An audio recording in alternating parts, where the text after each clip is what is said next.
दोस्तों, ख्वाजा से टकराने का किया अंजाम। होता है, अब भारत का मुसलमान गरीब नवाज की करामत देखेगा, जिस आस्ताने से करोड़ों हिंदू फैज़ उठाते हैं, उस मुकद्दस आस्ताने के खिलाफ विष्णु गुप्ता ने छेड़छाड़ करने की कोशिश की है। अभी भी वक्त है विष्णु गुप्ता के पास जाकर बाबा से माफ़ी मांग ले, अपनी याचिका कोर्ट से वापस ले ले और गरीब नवाज की चौखट पर जाकर बोल, बाबा मुझे क्षमा कर दीजिए, मुझसे गलती हो गई, वरना आगे क्या होगा इसका पूरा वीडियो भी हम आपको आगे दिखाएंगे। हर मुसलमान से गुजारिश है, इसको आखिर तक जरूर देखें। अगर गरीब नवाज से उलझने की माफ़ी नहीं मांगी तो क्या होगा, याद रखना, जो गरीब नवाज अना सागर को एक कांसे में समा सकते हैं, जो बादशाह के ऊंट को बिठा सकते हैं, अगर वह जलाल में आ गए तो हुकूमत का सत्यानाश हो जाएगा।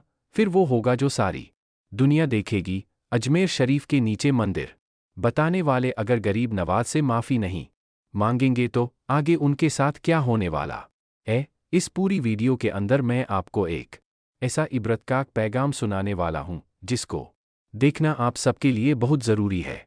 छोटी छोटी हरकतें करते हुए अब यह बड़े शहंशाह के दरबार में पहुंच गया है, वहां छेड़खानी कर रहा है। अब बस करीब है वह वक्त जब गरीब नवाज का जलाल रंग लाएगा। फिर क्या होगा ऐसे लोगों के साथ, इस पूरी वीडियो में उस दरगाह के खिलाफ पिटीशन दर्ज होता है और साहब कोर्ट वाले उसको एक्सेप्ट करके सुनवाई की तारीख तय कर देते हैं। अब तो हम लोग खामोश हैं, खामोश रहेंगे, देखते हैं जो बादशाह के ऊंट को बैठाने वाला अब इनकी शरारत पे कैसे पहरा लगता है। मुझे यकीन हासिल है अब हिंदुस्तान का 40 करोड़ मुसलमान अब गरीब नवाज की करामत देखने के लिए मुंतजिर है कि हिंदुस्तान का राजा अपनी करामत दिखाएगा। अब मुझे लग रहा है इनकी शरारत जब बढ़ रही है, इनकी शरारत खूब आगे बढ़ रही है, तो अब जब बंदरों को, गीदड़ों को मौत आती है तो शहर की तरफ रुख करता है। छोटी छोटी बातें तो बोलता था, हम नजरअंदाज करते थे, अब बड़े शहंशाह की बारगाह में पहुंच गया है, वहां छेड़खानी कर रहा है। अब बस करीब है वह वक्त जब गरीब नवाज का जलाल रंग लाएगा, और जब वो जलाल रंग लाएगा इनका सारा गुरूर चकनाचूर होगा और मुस्तफा के गुलामों को अल्लाह इज्जतों से मालामाल बना देगा। तकबीर! जुल्म की इंतहा हो गई, जुल्म की इंतहा हो गई। जिस आस्ताने से करोड़ों हिंदू फैज उठाते हैं, जिनकी गरीबी दूर होती है, भीख मांगने के लिए 24 घंटे पड़े रहते हैं, उस मुकद्दस आस्ताने के खिलाफ इन्होंने छेड़छाड़ करने की कोशिश की है। अभी भी वक्त है कि जाके बाबा की बारगाह में चले जाओ, अपना पिटीशन कोर्ट से वापस ले लो और बाबा की चौखट पे जाके बोलो, बाबा क्षमा कर दीजिए, हमसे गलती हो गई। वरना याद रखना, जो अना सागर को एक कूजे में ला सकते हैं, याद रखना, जो बादशाह के ऊंट को बिठा सकते हैं, तो फिर जब वो जलाल में आ गए तो हुकूमत का सत्यानाश हो जाएगा। फिर वही होगा जो सारी दुनिया देखने का मुंतजिर है। नारे तकबीर, नारे रिसालत, ख्वाजा का हिंदुस्तान, फैजाने गरीब नवाज।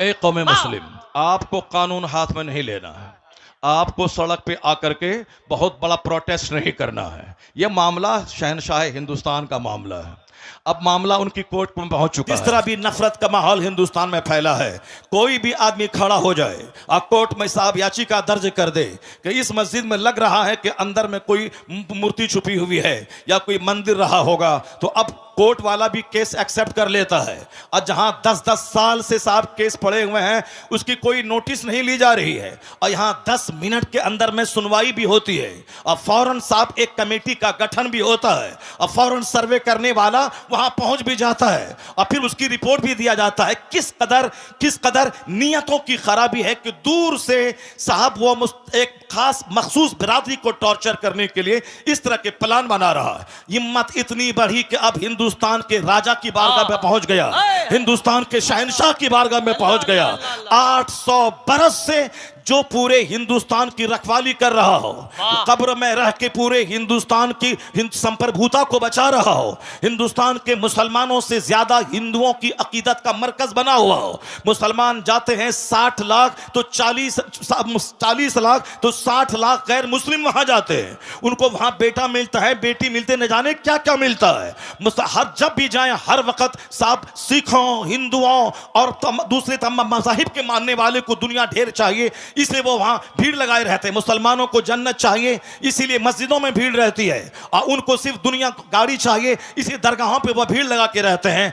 800 साल जो एक मुस्तनद ऑथेंटिक दरगाह है, उस दरगाह के खिलाफ पिटीशन दर्ज होता है और साहब कोर्ट वाले उसको एक्सेप्ट करके सुनवाई की तारीख तय कर देते हैं। अब तो हम लोग खामोश हैं, खामोश रहेंगे, देखते हैं जो बादशाह के ऊंट को बैठाने वाला अब इनकी शरारत पे कैसे पहरा लगता है। मुझे यकीन हासिल है अब हिंदुस्तान का 40 करोड़ मुसलमान अब गरीब नवाज की करामत देखने के लिए मुंतजिर है कि हिंदुस्तान का राजा अपनी करामत दिखाएगा। अब मुझे लग रहा है इनकी शरारत जब बढ़ रही है, इनकी शरारत खूब आगे बढ़ रही है, तो अब जब बंदरों को, गीदड़ों को मौत आती है तो शहर की तरफ रुख करता है। छोटी छोटी बातें तो बोलता था, हम नजरअंदाज करते थे, अब बड़े शहंशाह की बारगाह में पहुंच गया है, वहां छेड़खानी कर रहा है। अब बस करीब है वह वक्त जब गरीब नवाज का जलाल रंग लाएगा, और जब वो जलाल रंग लाएगा इनका सारा गुरूर चकनाचूर होगा और मुस्तफा के गुलामों को अल्लाह इज्जतों से मालामाल बनाएगा। जुल्म की इंतहा हो गई, जुल्म की इंतहा हो गई। जिस आस्थाने से करोड़ों हिंदू फैज उठाते हैं, जिनकी गरीबी दूर होती है, भीख मांगने के लिए 24 घंटे पड़े रहते हैं, उस मुकद्दस आस्थाने के खिलाफ इन्होंने छेड़छाड़ करने की कोशिश की है।